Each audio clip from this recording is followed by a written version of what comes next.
মেঘ বলতে আপত্তি কি? বেশ, বলতে পারি। ছাদের উপর মেঘ তাড়াতো ফুল পিসিমার বাড়ি।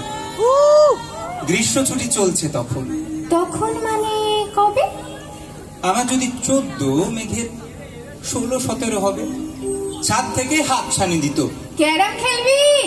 আয়। সারা দুপুর কাহাতো আর ক্যারাম খেলা যায়, সেই জন্য জোর চুরি হয়। জোর চুরি হতো? আমার যদি 14 মেঘের 15-16 মতো। ঘুরিয়ে দিতে জানতো খেলা, শক্ত ঘুঁটি পেলে জায়গা মতো সরিয়ে দিত আঙুল দিয়ে ঠেলে। শুধু আঙুল, বোর্ডের ওপর লম্বা ফ্রকের ঝুল ছপাং ঠেলে সরিয়ে দিত ঘুঁটির দিক ভুল। এখানে না, না ওখানে, এইটা না ওইটা। ঝাঁপিয়ে পড়ে সরিয়ে নিত ঘুঁটির বাক্সটা। ঘুঁটিরও সেই প্রথম মরণ। প্রথম মরা মানে?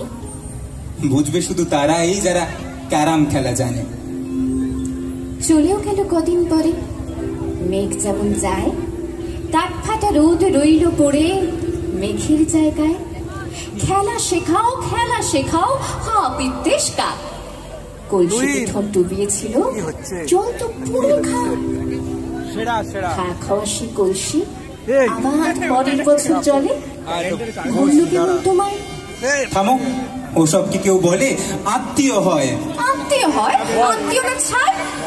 সত্যি করে বলো এবার, সব জানতে চাই। 2-3 ক্লাসের বয়স বেশি। গ্রীষ্ম ছুটি হলে চলেও গেছে 2-3 বছর। এই জানে সকলে। আজকে দগ্ধ গ্রীষ্ম আমার, তোমায় বলতে পারি। মেঘ দেখতাম ছাদের উপর, ফুল পিসিমার বাড়ি। ধন্যবাদ, ধন্যবাদ। আচ্ছা, একটু যদি